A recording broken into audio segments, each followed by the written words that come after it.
지난번에 추계 신고까지 얘기를 했죠. 가을에 하는 신고가 아니고 추정하여 계산한다. 뭐를? 필요경비를. 음식점 같으면 단비율이 90% 정도 적용되기 때문에 1억 정도 수익 금액이 발생했으면 9천만 원이 그냥 경비로 인정된다. 추계 신고 대상자가 되면 굳이 장부 작성을 안 하고 증빙을 내가 안가 인정해 준다. 그 방식이 추계 신고 방식인데 이렇게 이야기하시면 돼요. 내가 매출 규모가 작을 때만 추계 신고를 할 수가 있어요. 매출이 언제 업종별로 일정 금액을 넘어가게 되면 무조건 장부를 적어야 경비로 인정을 받습니다. 그러면 제가 다음 시간에 1주부터 7주차 강의를 연결해가지고 요대로만 하면 400만원 벌 수 있는 방법을 얘기해 드릴 거예요.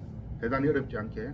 그게 세무대리인 비용이에요. 연 200. 요대로만 하면 2년 동안 세무대리인 쓸 필요가 전혀 없다. 다음 주 강의의 핵심이고, 오늘 원래 얘기 드릴 게 길어져가지고 인건비 부분, 우리가 사업용 지출이라고 할 때 상당히 큰 범위를 차지하는 게 크게 세 가지를 꼽자면 인건비, 재료비, 임대료거든요. 고정지출로. 재료비, 임대료는 부가세 때 공제가 돼. 세금계산서를 받았으면. 맞죠? 근데 인건비는 부가세 때 안 되는 거죠. 인건비 처리는 유일하게 이제 요때 수 있는 거죠. 제가 저번 시간에 인건비 처리를 하기 위해서는 직원 등록을 해야 된다. 직원 등록을 하는 것은 원천세 신고와 지급명세서 제출이라는 두 가지 행위를 했을 때 직원 등록을 했다라고 하는 거다. 사대보험 가입 여부와 별개다. 등록을 하게 되면 국세청 전산과 보험관리공단 전산이 연동이 되므로 의무적으로 당연히 내야 된다. 이런 4대 보험 관련 비용이 대충 19% 정도다. 이거는 계속 오른다. 17%, 18%, 19%, 20% 계속 오르고 있습니다. 4대 보험 비용은. 사업주가 반부담, 근로자가 반부담, 원칙이. 근데 19% 정도일 때 대충 계산해 보니까 사업주가 1% 정도 더 부담하더라고요. 왜냐하면 고용보험 100% 사업주 부담 이런 게 있거든요.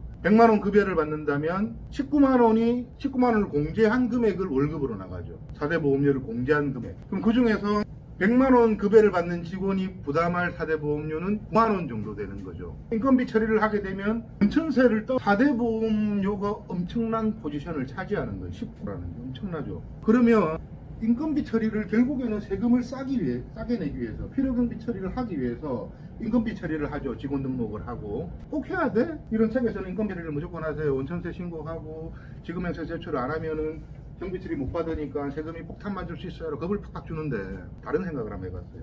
인건비 처리를 꼭 해야 돼. 거기에 대한 얘기를 짧게 지금 할게요. 마치기 전까지. 추계신고 우리 배웠죠.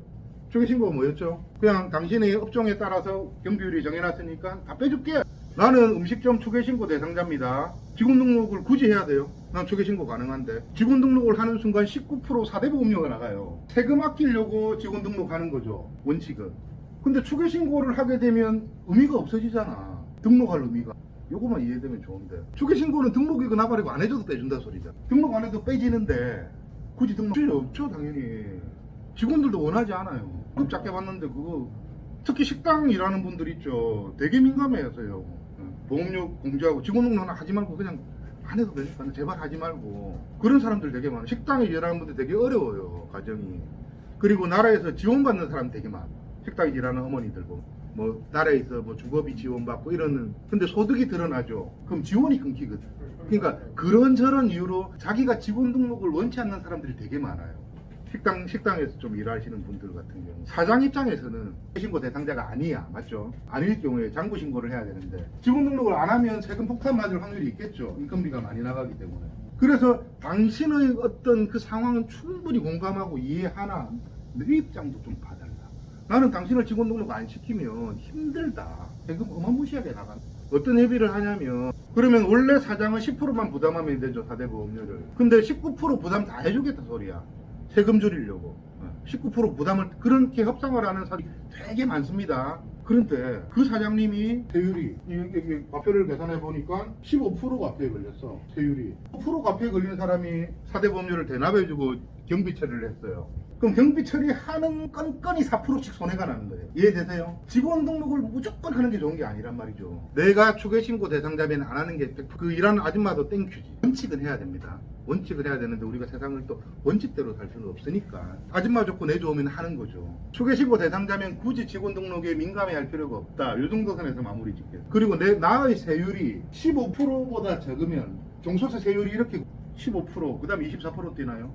이렇게 뛰어요. 24% 같으면 19% 내가 다 부담해도 할만하지. 한 건 처리할 때마다 5%씩 내가 득보죠. 그런데 요 구간에 걸려 있으면 하는 사람 바보예요. 그럼 원칙대로 사장이 19%를 모든 걸 대납해 주는 게 아니고 그에 정한 10%만 부담해요. 종업원이 9% 부담하고. 그래도 세율이 6%면 하면 안 되지. 내 세율이 6%면 직원 등록 안 하는 게 무조건 맞는 거야. 세율이 6%라면 과표가 직원을 쓰는 게 말이 안 되죠. 직원을 등록했을 때 득이 될 수도 있고 득이 안 될 수도 있는 거를 알아야 된다는 거죠. 무조건 직원 등록을 해야 돼라고 생각하는 사람들이 대다수입니다. 빼기 위해서. 그런데 내가 세율 어느 구간에 걸려 있고 따라서 새로는 직원 등록 안 하는 게 득이 될 수 있다.